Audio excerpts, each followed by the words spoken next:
রাজ্যের মুখ্যমন্ত্রী কি জুনিয়র ডাক্তারদের সাথে কথা বলার সময় খবর পেয়ে গেছিলেন ওনার আরেক ভাইপো সন্দীপ ঘোষ সে তথ্য লোপাট এবং ধর্ষণে সাহায্য করার জন্য গ্রেপ্তার হতে চলেছেন? নিশ্চয়ই সিবিআই বা ওই যে আরএসএস দপ্তর থেকে খবর এসে গেছিল কালীঘাটে, তাই কি অ্যাভয়েড করলেন?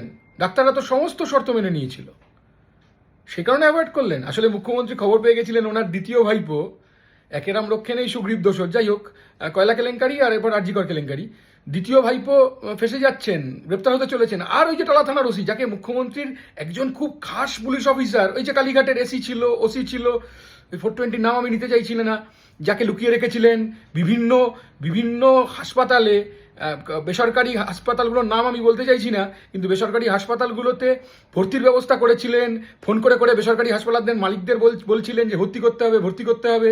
কার নির্দেশে? মুখ্যমন্ত্রীর নির্দেশে তো। এবং মুখ্যমন্ত্রী আজকে জুনিয়র ডাক্তারদের সাথে মিটিং করলেন না, কারণ ওনার কাছে খবর চলে এসেছিল যে মুখ্যমন্ত্রীর দ্বিতীয় ভাইপো এবং টালা থানার ওনার সাগরেদ গ্রেপ্তার হতে চলেছে। সেই কারণে অ্যাভয়েড করলেন, জুনিয়র ডাক্তারদের ঘাট ধাক্কা ধরে, প্র্যাকটিক্যালি ঘাট ধাক্কা দিয়ে বের করে দিলেন।